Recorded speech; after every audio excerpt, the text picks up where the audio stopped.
There are lots of questions about how to transfer money from your card to Cash App. So today, we are gonna learn about this topic and whether it is possible. Short answer, no. But why, you may ask? Well, let's check it together. First, let's go to our Cash App.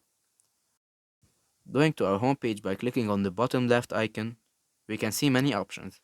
One of them are link your Cash App to your bank account or debit card. But either ways, if you try any of them, you'll find that linking your EN card to Cash App is not available. Even if you try to bypass that and turn around it by trying to click on Add Credit Card, you'll find that it's not quite possible yet.